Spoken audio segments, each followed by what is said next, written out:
My name is Kelty Garby, and I'm the Executive Director of Texas Rural Funders. And we are really pleased to have all of you here with us today. We are a statewide organization focused on bringing attention and resources to rural Texas. And over the past few years, we've been creating a series of tools and resources when we identified a need or an opportunity out in the field to help make sure that rural communities have the information that you need as everybody's working toward broadband. So we're very excited that we released a new publication this week called Boosting Broadband with E-Rate. And we thought we would celebrate that both by introducing you all to that new publication, but also walking through our previous publications and showing you how they build on each other and how to use them. So today is useful regardless of whether you're just starting your broadband journey or you're already further along. And we have with us Connie Casson from Blue Seats Consulting, who has written and done the interviews for 4 out of 5 of the publications. So I'm going to turn it over to Connie to start walking us through these publications. And again, we'll be monitoring chat throughout. So feel free to ask questions as we go along. Great. Thanks, Kelty. Nice to see lots of familiar names. Lots of folks I've had the chance to interview are on the call today, and lots of new folks with an interest in broadband. So I'm going to share screen. Our goal today is to share the resources that Texas Rural Funders has created or curated. It is a series of like a presentation style, and then we do have discussion questions at the end. So please use the chat. Kelty and Evan will be monitoring that throughout. And Kelty, Evan, and I will be chiming in on one another's thoughts as we go through an overview of these documents. So there's 5 big documents that Texas Rural Funders has created, and this is an overview to get you connected with who the right audiences might be or who might be interested in learning about different stages of broadband. So let's get going with our slides here. So we don't have something for everyone yet, but we have a lot of the areas, a lot of orientation to broadband, to information about how to get there with some funding formulas. So we'll share some resources for communities and audiences at different stages. TRF actively curates resources associated with broadband development. So I want to make sure we ground in what's available now and how to get connected with resources that come out monthly. And then we want your ideas too about where to go from here. What could the field benefit from in terms of new resources, new conversations to curate? I think lots of us have seen this concept of blindfolded people who feel different sides of the elephant. So the spear being what somebody feels with the tusk, or the rope with the tail. And I put this into the presentation because there are lots of different perspectives on rural broadband, and all of them are accurate. Rural broadband development is complex. It can be really confusing to those who are getting started, and it has more than 4 decades of history. So we know development is really capital intensive. It takes partnerships that can take decades to build, and there's consequences to relationships that aren't mutually beneficial that also last for years and years. We know that traditional broadband economic models have not gotten to every address and to every person who benefits. And we know that getting broadband to everyone is critical to the next stage of economic inclusivity and economic opportunity. Which has led to this moment in time we're in of significant federal investment in broadband and into the creation of these resources, so that community leaders, internet service providers, funders, philanthropists, bankers all have this perspective on what should we be doing now to make sure we're well positioned for the opportunity that's upon us.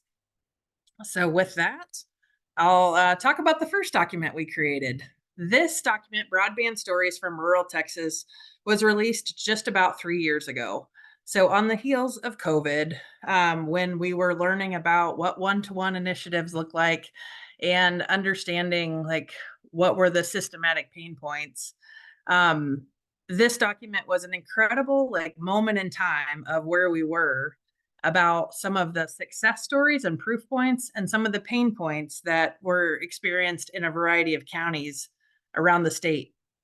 So, a key message from this paper is that economic inclusion for rural Texas relies on broadband, reliable broadband. And so, through profiling these 4 counties and telling some stories from those counties, we tried to bring the data story into the personal and to make it meaningful when I know as a broadband newbie, I got overwhelmed with the vocabulary and the process. So this is a visual that was again an incredible moment in time and still directionally correct. So if I think about where we were in 2021, this red box is one that I would point out and saying Texas is one of 6 states without a statewide broadband plan. Um, this led to a lot of conversations that led to a lot of legislative activity in the 2021 legislative session that resulted in the creation of the Broadband Development Office in the Office of the Comptroller in Texas and has resulted in the creation of the statewide broadband plan. This matters because the existence of that plan makes Texas eligible for the federal money that's being invested. And the trillions of dollars are being invested at the federal level, which results in billions for Texas. I also wanted to just point out this brown section. So the taxonomy and some of the vocabulary that matters of kilobits per second and megabits per second and gigabits per second is something that is spoken about really freely in the market, but takes some translation. And at the time, the current FCC broadband definition was 25 megabits per second download and 3 up. And that changed just last month to 100 megabits per second download and 20 upload. So we've had really a generational shift. This was first said in 1996. So an incredible shift that's just happened. But at the same time, in the green box, we see 90% of disconnected Texans are in rural areas. That percentage is still the absolute number is lower, but the percentage is still right on. So as I said, there were 4 counties profiled. I got to do interviews with lots of county judges, sheriffs, superintendents, business owners to tell the story of what was working and what was challenging in various places. And some of these statistics I feel like made me really interesting in some of the conversations I've had about broadband since then. Like this one that's called out here of homes with broadband access are valued at 3% higher than homes without broadband access. So industry by industry and county by county, we talked about like the people who are making it happen and the consequences of public safety not having reliable broadband, for example. And I want to thank folks in Jasper County, Ward County, Walker County, and Bastrop, as it's highlighted here. The second resource. Connie, can I jump in really quickly? Please. So the other thing I would say, you all, is though Broadband Stories from Rural Texas was published in 2021, there's still a lot of really useful information. We treated it as a snapshot at a moment in time. And so, you know, what can you learn from this is tell your story. And you can look at the 4 profiles in there and see how we chose to feature the implications for healthcare, for public safety, for education, for housing. So, you know, as you're thinking about the work you're doing, you can look at these as models and say, what do we need to highlight to convince more people to work with our internet service providers and make a business case for broadband, to get media attention for what we're trying to do.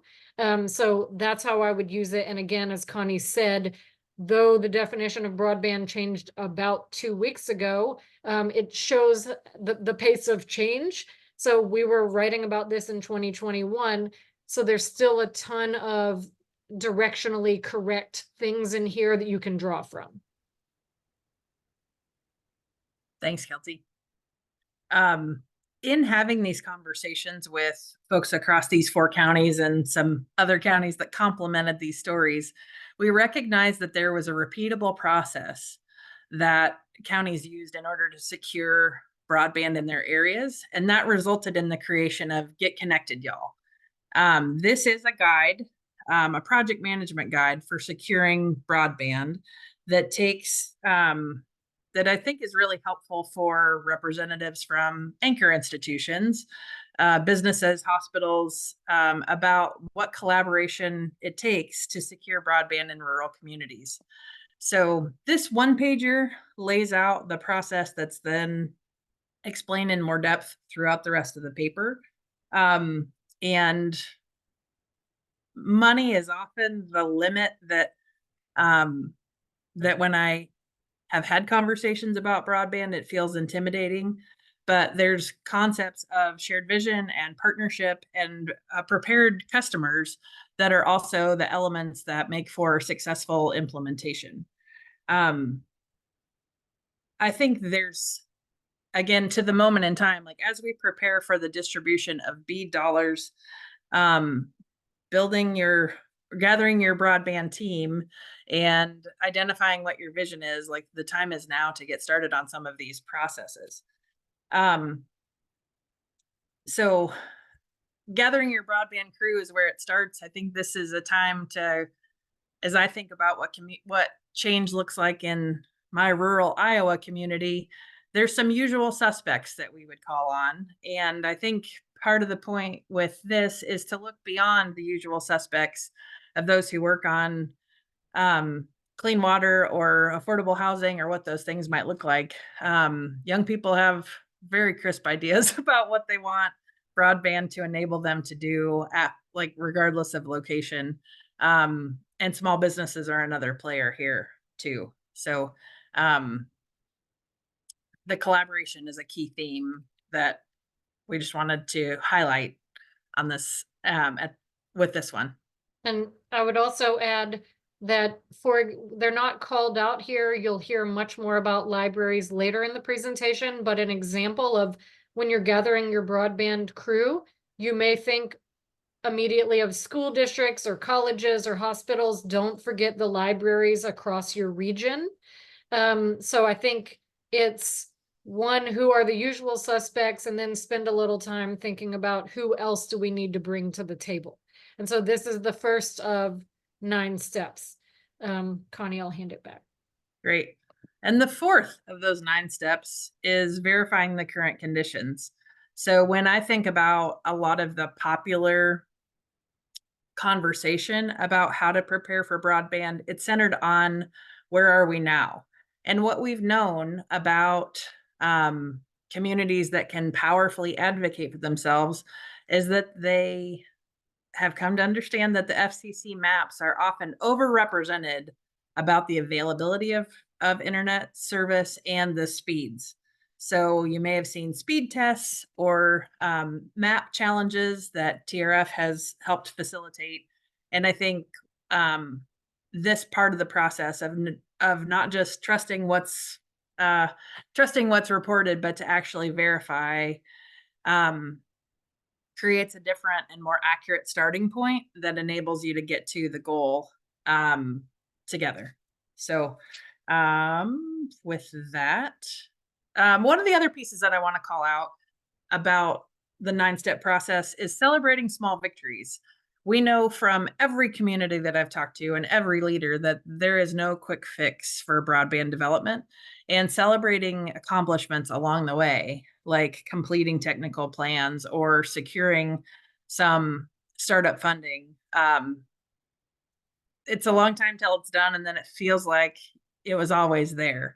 So making sure that this community change process is something that you take a moment to celebrate the small good stuff along the way, builds momentum and connection across communities, that can be leveraged for the other kinds of change efforts that we have on our wish list for our small towns and communities. The third document is broadband recommendations to connect all Texans. So this was written by CTC Technology and Energy. And I'll hand it over to Kelty to talk through this one. Thanks, Connie. So we commissioned this prior to the last legislative session with the goal of making the case for state support for broadband. And we are really pleased that that came to fruition this last session. So while you may look at this and think policymakers, there's some really useful information and recommendations in there from CTC, which has worked in broadband across the nation for over 30 years. And the recommendations are broken into 3 categories: infrastructure, service affordability, and device access. There's also commentary on coordination of efforts. And so the way I would suggest using this is if you're new to broadband or your team is just getting up and running and you've never heard of or thought about a pole replacement program, it succinctly describes some of the steps you can take. So it's, while the recommendations were for the legislature, they also can be food for thought at the regional level as you're working across a team, as you're learning about some of these aspects of infrastructure. And again, similarly, thinking about why is it important to have affordable service? Because in the next report, we'll talk about and show you why it's expensive to build broadband to rural regions. And you need to put in place some kind of service affordability to help guarantee a customer base for the internet service providers to be able to recoup their investments. So again, this document talks through some of those. And on the next slide, there's a great chart. If you've heard of but don't understand what we mean by last mile, middle mile, and long haul fiber, this document does a great job of explaining what it really means to your internet service providers are purchasing access back to these points in larger cities, but you've got to build the infrastructure to rural communities to be able to connect to that long haul fiber. So this is a visualization pulled from the report, but you can learn in a quick way without having to do a ton of research on your own about some of these terms and the infrastructure, and it gives great recommendations for what you may want to do with that locally. Great. One of the things that I really appreciate about this paper is that it is a national scan from a long-term player in the field. And so I just think about it like it helped me see around some corners of what does it look like to get broadband to multifamily dwellings and things like that I haven't had to deal with yet, but just there's complexity that we can learn from. And it's it's an accessible language, and it's a really helpful paper. So. And I'll wrap by saying several of the recommendations were adopted by the legislature, not least of which was the broadband funding. So we like this tool. Absolutely. The first 3 are really about why, and the next couple papers really lay out elements of how do we do this. So as we got deeper into the conversation about how to build broadband networks, we recognized that while Texas Rural Funder starts from a network of philanthropies and area foundations, there are lots and lots of financing tools, and demystifying some of those instruments could be helpful for those who are on the community side, not experts in public finance. So this paper includes a lot of vocabulary, but also this example of various capital stacks. So when I think of a capital stack, it's a composition of funding mechanisms to get to a different project stage. And so we created this continuum of approaches from private equity ownership to company ownership and co-op development to a municipally owned system. And so the way that they financed was very different, with loans and debt on the debt side, and as well as, you know, raising money and cash on hand, overall investments from the organizations, as well as grants from the feds and from local philanthropies. So with each of these approaches, we dug into what were the strengths and risks of that approach, as we put together an understanding of how the money came together and what are the consequences of that. So I think it was really interesting to talk to the folks who had done private equity, who had a locally developed network, but decided to fast forward and take some outside money to get there, versus FAR Texas used a municipally owned and municipally financed approach. So the pros and cons and responsibility of maintenance and marketing and things like that were very different. So I think this document lays out the contrast in a way that we hope is really helpful. One other element that I want to highlight about this document specifically, but you'll see throughout, is that again, when I was getting started in understanding broadband, there was alphabet soup of 3-letter acronyms or agencies or programs that it took some wrangling to get to understand the taxonomy and where different players played. So in the early documents, we have some vocabulary, like a glossary. And in this one, we have players in the industry and a non-exhaustive inventory of some financial tools. So it is a place to get started with who's in the field, who do I count on for what, and what introductions could Texas rural funders perhaps get me to.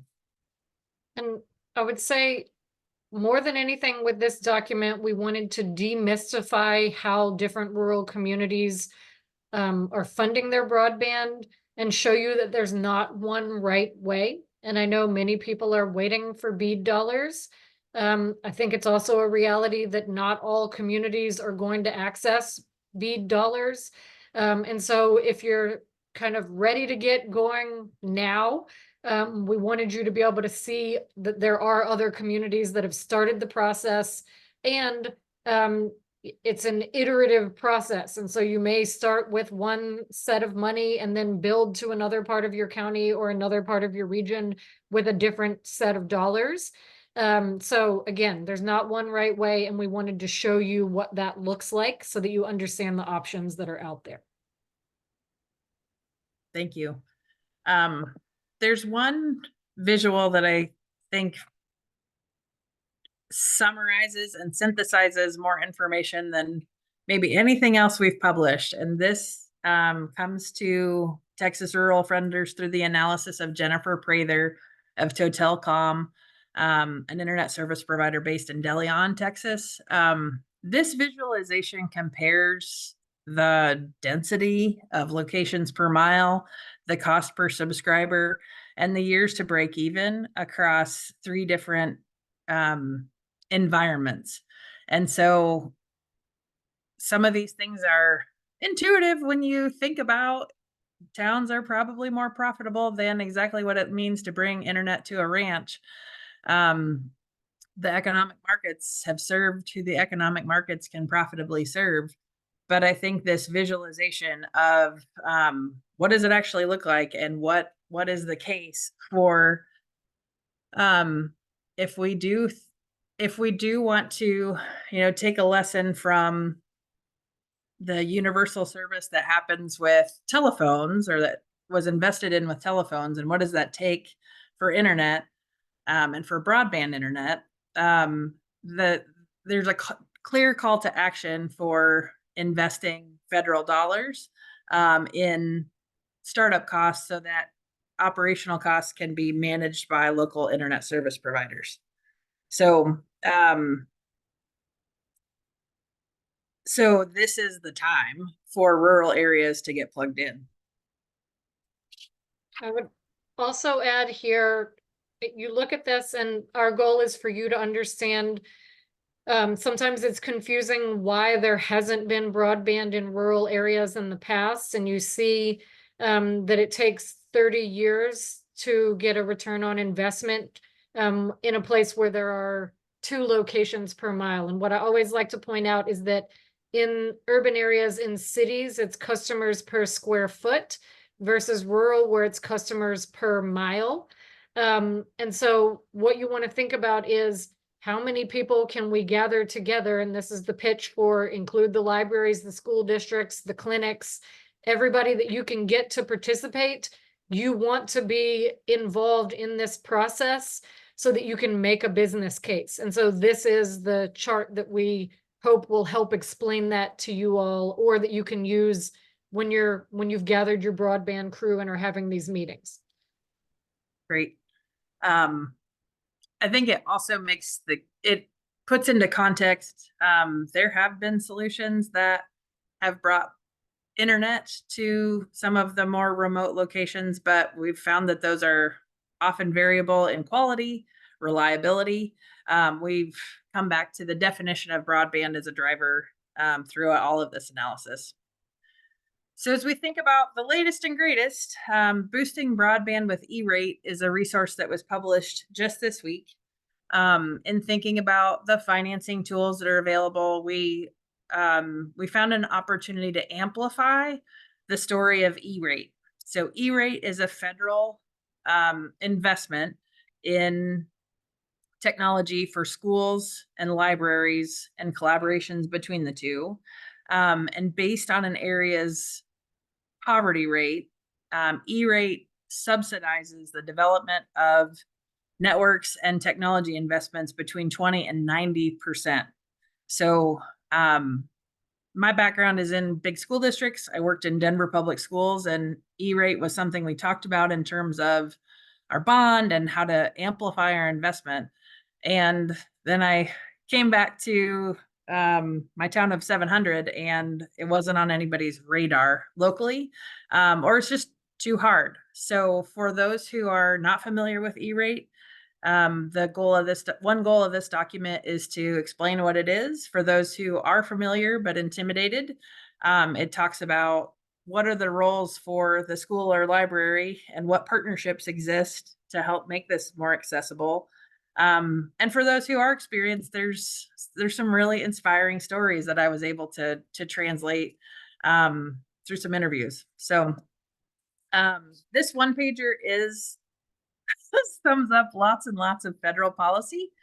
It is an extensive federal process that administers E-Rate. And it's not a grant, it's not a competitive basis. Like, it's funded by the feds. It's administered through the Universal Service Administrative Company, which is part of the FCC. And to know like who's on first of what the responsibility for a school or library is, what the partnership with a vendor might look like, and where USAC fits in can be really helpful because it's a lot of legalese. One of my favorite parts about this document is the stories I was able to tell. So I see Michael Keogh is on this call. He was an incredible source of information for telling the story of Panhandle Connected. Carolee Clay from the Amarillo Area Foundation was another partner. So building on the collaboration over 60 years that exists in an education service center, Region 16 is building a network that connects more than 60 of its school districts in the Amarillo region on one big fiber ring. So this builds on some prior experience that Michael Keogh had as head of technology in smaller districts, but this is the biggest scale that's happening in Texas that we know about so far. So using E-Rate dollars, so this project has a $90 million price tag, and 80% of costs of connecting these school districts is covered by E-Rate. So with total project costs approaching 20 million, the last I heard from Carol Lee is that 7 million is left to raise. So an incredible ability to magnify this connection for school districts to start with, but then all the people who are along the way. It's a really inspiring story. They have some great informational materials about it, and I hope to tell their story far and wide because it's there's a lot of people who can learn for their broad collaboration. The second story that was really fun to dig into is the Deep East Texas Digital Connector Library Cohort. So funded by the TLL Temple Foundation, facilitated by Rural LISC, and supported by Carson Block, who has a consulting firm for libraries and technology. The Buna Public Library and the Temple Memorial Library and Diboll were 2 of 7 libraries and their staffs that collaborated over a 2-year period. These libraries in a cohort started with a needs assessment. They completed strategic plans and they developed this community of practice. So while E-rate was the right tool for some of them to move forward in making a technology investment, it wasn't right for everyone. The bang for the buck wasn't there for a couple of the libraries, but the benefits of this collaboration and capacity building showed up in other ways, like getting advice on a new circulation software and things like that. So it's a really cool example of collaboration for a specific purpose that will have benefits for lots of collateral benefits yet to see. So internet service providers are a partner in any of these developments, and we thought it was really helpful to get the voice of the ISP into this document. So in a conversation with Matt Leach and Mike Ellison from Fiberlight, we talked through what it takes to develop a mutually beneficial relationship for school districts. What are the components that communities need to prepare to make broadband investments? What do partners wish that districts and libraries knew in making broadband investments? It's not surprising to know that ISPs are willing to assume a lot of risk in the market and in doing these developments, especially in rural communities, but having collaboration and really mutually beneficial partnerships that exist before the application goes live were some of the themes that I took out of this conversation. I'd be remiss if I didn't also call out Charlie Cano of eTex, and again, Jennifer Prather from Totelcom.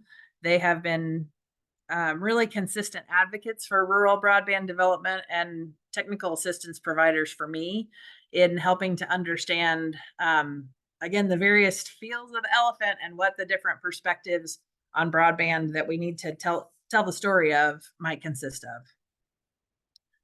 The fourth story in the Boosting Broadband paper is about TSLAC. The Texas State Library and Archives Commission is a state agency that exists to support the more than 900 libraries across the state. I had the opportunity to talk with Henry Stokes, who was a primary point of contact and an incredible resource, the curator of their website, and the initial point of contact for libraries that are looking to get E-rate consultant support from TSLAC. That's one of the things I want to highlight big and bad in this paper is that TSLAC has lots of resources, but specifically they provide support and funding for E-rate consultants for libraries to work with. They also fill a gap of professional development and technical assistance for libraries as they explore other kinds of technology challenges, like how to incorporate virtual reality or artificial intelligence questions, and are really thoughtful about digital navigation and how to get people connected with the opportunities provided by technology. So Again, that's consulting support to help develop successful E-rate applications is something that is an incredible resource, a great investment that's could be catalytic for change in libraries. Connie, I'd like to add a couple of thoughts. So throughout this paper, I think one of our messages that if you've been to a presentation before, we're always encouraging everybody to work together. And there's interesting examples from 60 school districts in Amarillo to 7 libraries in Deep East Texas of people working together. I think when you look across all of the documents that we've put out, a common thread is conducting a needs assessment, which is step 4 on Get Connected, y'all. So in order to make the business case and figure out how to move forward, you really do need to engage someone with expertise in the broadband space and do a needs assessment and figure out where to get started. As Connie was conducting all of the interviews for this E-rate paper, one of the questions I had is, this is such an incredible partnership that we saw between school districts. Can libraries do something similar, or can libraries and schools work together? And the answer is absolutely yes. And so I know I've made this pitch earlier in the call, but don't forget your libraries. And part of that is because many libraries are small and they have either volunteer staff or only 1 or 2 staff members. And so that's why the state library has made this consulting available. But it benefits everybody when they work together. And then another piece that I want to highlight that's in here, there's another section and we don't have a slide on it at the moment, but often when you're choosing your E-rate provider and it is a local decision, a lot of the federal forms focus you on price. And sometimes you may not want to go with the bottom basement lowest cost provider. You may want to go a step up and choose a provider that you know is going to serve the community, or take the steps to connect more homes and businesses along the way after the fact, using the E-rate infrastructure that's been put in place. And so one of the things I realized is, if you're new to this, if you're overwhelmed, you may not have the capacity to think about, how do I interview for something other than price? So there's a list of questions that you can ask as part of an application or an interview process to figure out if your provider may be able to do some of the other components other than just give you the lowest price, but rather connect more people in the community. Thanks for that, Kelty. I think, yeah, that's the voice of the provider. It was really helpful to talk to those two about what elements beyond price and what are, specific questions you can ask to complement your view of what the available options are. So wonderful. I get to hand it to Evan to talk through the funding landscape. Great. Thank you, Connie. I'm going to drop a link in the chat really quick so y'all can follow along with me. Hi, y'all. My name is Evan Wollstonecroft. I'm the program manager for Texas Rural Funders. And over the past few months, this team has been putting together an additional resource. We're referring to it as our funding cheat sheet. So throughout this presentation, you have heard a little bit about the why of rural broadband. And we've walked you through some of the how of getting your crew together and trying to find some support to get it done. This is going to start to touch on some of the, where do you find the funding for it? So for those of you plugged in, there's $3.3 billion coming to the state of Texas through the federal government, distributed by the Broadband Development Office here in the state, specifically for broadband infrastructure projects. That's going to be coming later this year. It's called the BEAD program, Broadband Equity, Access, and Deployment. But we want to make sure that you all know that is not the only pot of money out there to support digital inclusion projects for your community. And it's not the only one that's going to be out there. And so what you see in the chat on the screen is a non-exhaustive list of what these funding and technical assistance sources are. You can run through, we have federal, state, and private opportunities highlighted.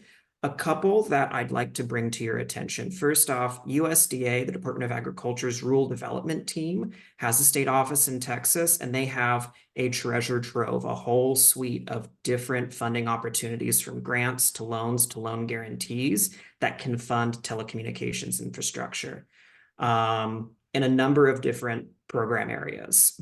The largest of these, probably I think the most important, their marquee broadband funding tool, is the Reconnect Grant and Loan Program. That funding cycle for FY24 closes May 21st. Looking at some state opportunities, of course, the Texas Broadband Development Office is preparing a lot of different programs here in the state to help our communities get broadband. In addition to the forthcoming BEAD dollars that will be distributed through a subgrant process later this year, Texas has been awarded $55 million specifically for digital equity projects, looking at hiring digital navigators in your community, looking at cybersecurity training for our neighbors, looking at just general digital literacy workshops and courses that we can offer at schools and libraries, so that folks not only can connect to the internet and high-speed, reliable broadband, but we're giving them the skills to fully draw down the benefit for their lives and their families and their households. Finally, under the private opportunities section on the last page, I'd like to draw your attention to something new from Rural LISC. I believe it was released a few weeks ago. They have a technical assistance program accepting applications on a rolling deadline. So as you're thinking through getting your crew together, developing your plan, looking at some of the data that you need and how to draw down the full benefit of these public sector dollars, Rural LISC is offering support to communities who step forward and submit an application for technical assistance for their broadband planning hub.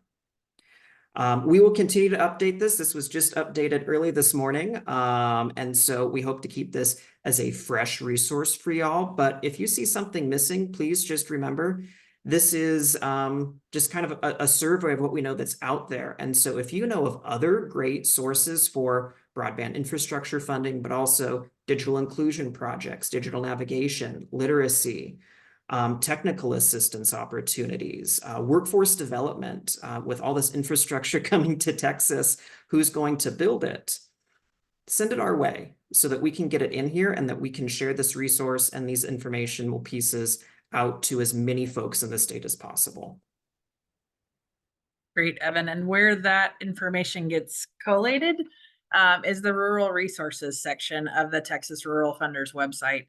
So in a series of filters, you can get right to the broadband information. And each of these papers are there, but also grant opportunities, other white papers, videos, trainings. This is an actively curated hub for rural resources that I think is extraordinary that TRF has put together. There's a parallel part of the site that is around grant opportunities that's kept really current as well, that has federal, state, and local opportunities. So the website is fabulous and current and member supported as well. So we get there better together, and this is where you can find all the good stuff. We also want to plug some of the other organizations doing great broadband work out there. So if you're not already plugged in and receiving the emails from the Broadband Development Office, they are putting a ton of information. So I know somebody earlier is concerned about communities of color with access to healthcare. The Texas Digital Opportunity Plan is accepting feedback. Cindy Fisher with the Broadband Development Office is very open to your questions and comments. So they put on a local government roundtable once a month and an internet service provider roundtable. And you don't have to be a local government or an internet service provider to sit in on those, but it's a monthly opportunity to interface with that staff, raise questions, hear the latest and greatest from them. So I want to encourage everybody to sign up for their distribution lists and those meetings. Texas Rural Funders also has 2 newsletters that we send out, the Roundup, every month. So anytime we get something new, that goes in our newsletter or our Broadband on the Move. And if the deadline is coming up quickly and we can't get it in fast enough there, we post on our LinkedIn and our Facebook page.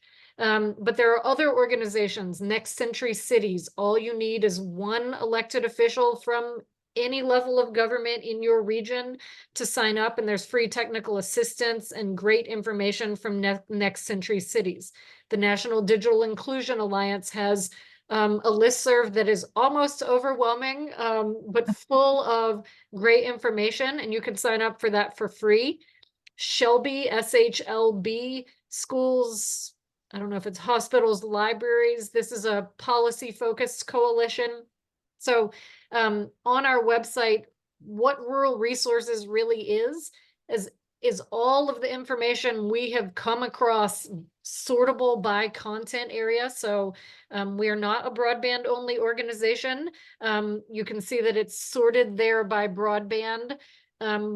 But again, if you all have information, and we're going to open it up to conversation in just a couple of minutes, part of how we have all of this good information is the network of funders, partners, and people sending us information that we're just working to get back out to communities. Great. Wonderful. I wanted to open things up, so would love to start the chat conversation of what's one thing you learned that you want to share with someone.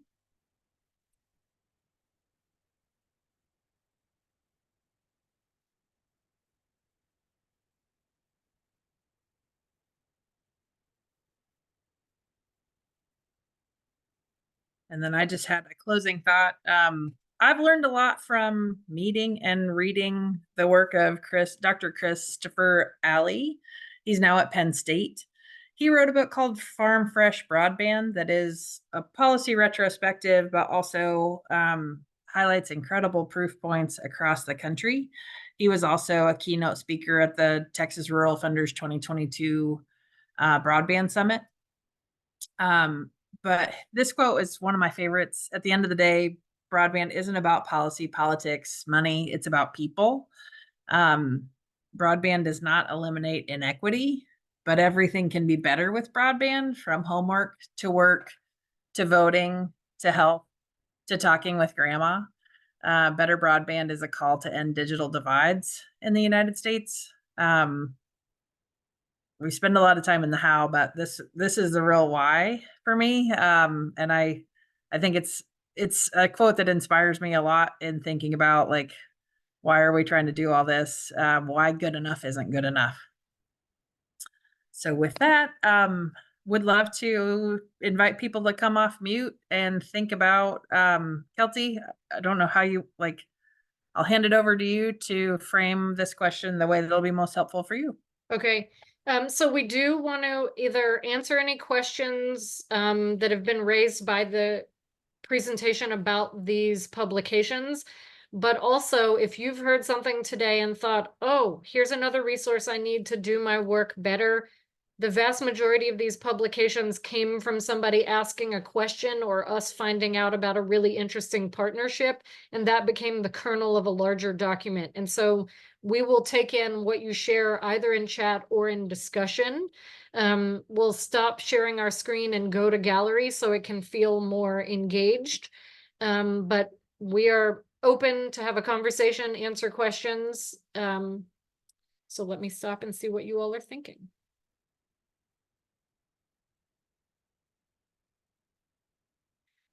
Someone asked if there's a specific link for the various publications. Yes.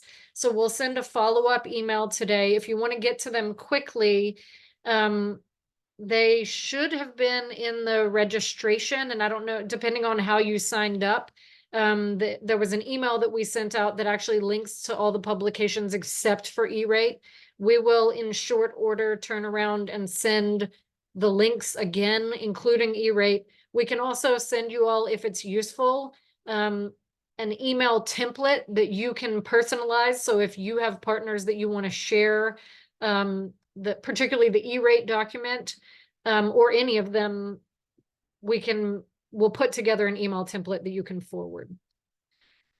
So we have another question is, are there broadband experts assisting municipalities and regions with grant writing? So I'll answer in a couple of different ways. It was just announced in the local government roundtable this week that the Broadband Development Office is going to offer technical assistance by county. What I have a meeting coming up this week to talk further with the Broadband Office. Right now, the thinking is by county. There was concerns expressed on the local government roundtable that if you're already working together at the regional level across counties, it may be limiting to be able to receive technical assistance as only one county. So that is forthcoming. I know different regions have worked with Connected Nation, Connect Humanity, Magellan, and if there are others that you all know about and want to share in the chat or speak up, people have sought out support. We also have a list of grant writers on our website. If you need help writing grants, you can download a list of grant writers who have experience writing federal grants.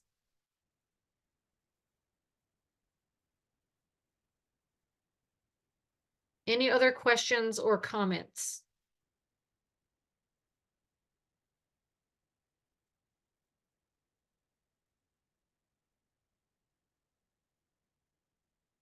If not, we'll close early, but we do value your feedback. So I'm going to wait one more minute and just make sure somebody doesn't have some great idea for our next publication or Zoom meeting.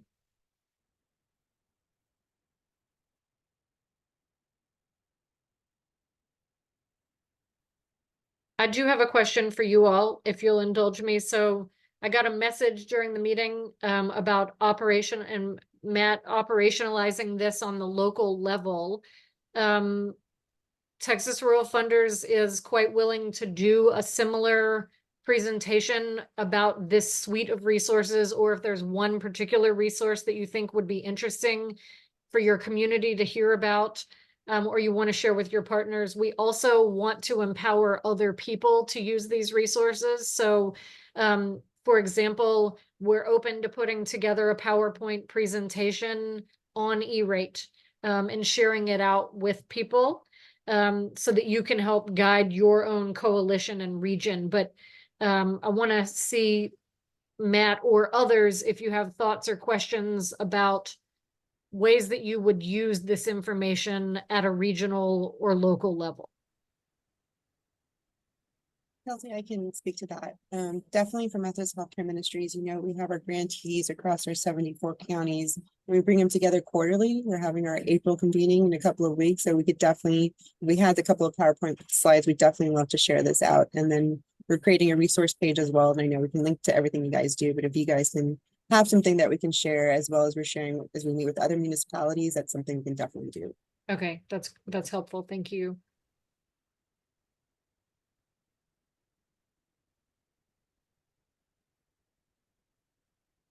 Yeah, my thing was just trying to get it to the local level, seeing who's an action person that can take that and actually really broadcast that at their local level, either with the cities or something, to see what's next and how to actually take action from these resources and reports. One thing that we've done a little bit of, and I've seen quite a bit across the state, is people meeting either with their judge or their commissioner. So you could say there's a new publication out on E-rate, or pull one of the 5 and use that to spur on a conversation. If you think, and again, part of why we've been putting together different stories with different examples. If you look back at the broadband stories from rural Texas, there's a story in there about losing service connectivity when you live in a rural area that's outside of a larger area. Often your ambulance is going to take you to the hospital in the larger community, and you do not want your ambulance to lose connectivity. And until we heard that story, I hadn't realized the life and death implications for public safety. And so what we've tried to do is showcase some of the different ways that broadband really benefits people, and, you know, the example of housing values being higher or lower, you know, like depending on who it's going to resonate with and what their particular lens is.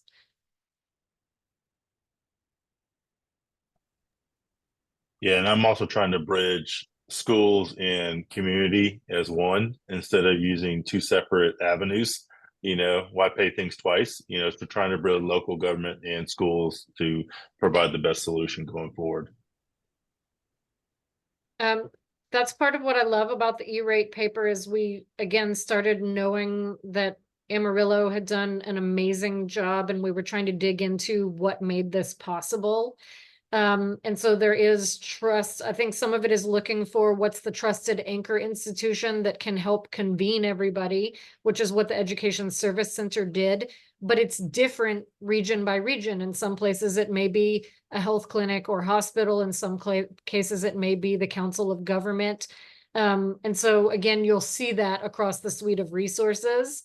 And I mean, I talked to somebody in one part of the state who is trying to build a fiber ring, and they hadn't thought about including the libraries. So one thing that we didn't mention earlier that I want to share is, you know, TEA is the point of contact for E-rate. State Library and Archives is the point of contact for libraries. I sent an email to the E-rate email address and did not get any response from TEA. And we understand that TSLAC fields a lot of questions from school districts. And so part of why working through an ESC is useful is because they convene with TEA regularly and as a group called Education Service Center Core Group. So the long story short, we realized it would be helpful to have a list of libraries by Education Service Center region. So there are GIS shape files available on the TEA website, but they didn't include that library component. And again, ever helpful Henry Stokes at TSLAC has somebody on his staff who helped generate that list. So we can drop that in the chat and send it in the materials. And that's useful for funders who may want to work with libraries. It's, again, just, I know I've talked about libraries a lot, but it's because people don't know or think about them always. And I would say if I have one closing message, it's, it takes everybody working together to get this done, and we tend to operate in silos. Like if you work for a COG, you don't always jump out of that silo over into the education workforce space, but it's useful to try and gather everybody up. So I will stop my evangelizing for working together.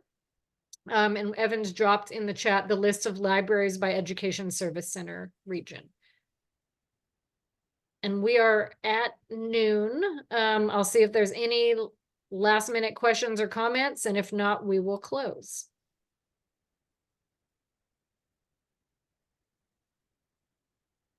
I'm just reading through the chat and I see the COG with 17 counties. So feel free to reach out to us if you want to talk further or need additional connections. We are really thankful to everybody who has participated in being interviewed for all of these publications. Also, if there's something exciting happening in your area, let us know. Thanks for your time today, everybody, and we will see you on the next Zoom. Thank you.